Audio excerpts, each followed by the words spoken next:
Thank you and welcome back to this final segment of the show for today. The guest is Dr. Smith, who is the former Chancellor of the Tennessee Board of Regents, as well as a candidate for the governorship of the state of Tennessee.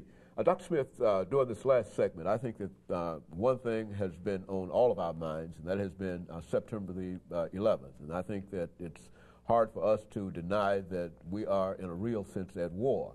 And as a candidate for the gubernatorial position in the state of Tennessee, I'm sure that you've had some thoughts in terms of what our situation is and what we ought to do and what ought to be the response of state government to this radical change in the general situation. Let's talk about that during the last segment of this program. Okay. Dr. Haney, I really think words are inadequate to describe what a great tragedy that was for our country and for the world, because I think we've been thrown into uncharted waters.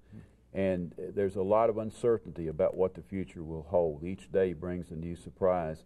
And I think what it means for anyone who's running for governor is that the job description has changed with what happened on September the 11th, because things that have been on the back burner for many years have suddenly been thrust forward. And if you look at all of the agencies of state government that are involved in what you have to do to be sure that our people are as secure as we can make them, and that everything is in place to protect our borders. And you're talking about things like the TBI and TEMA and all of the National Guard units that are in this state, and all the emergency rescue units that are here, the firemen and the policemen.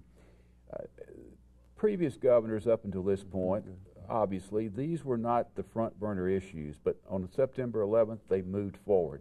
And I think we've all seen, the mayor of New York and the president of the United States, how important it's been for the two of them to rise and step up, and I think they've done a tremendous job of providing the kind of leadership that you need in this time of trouble. And so I think the job description of the current governor and any future governor clearly has been changed by what happened on September the 11th. One of the things I think the people of Tennessee deserve and want is a leader who is strong enough to take the decisive actions that are going to have to be taken to ensure that there is security.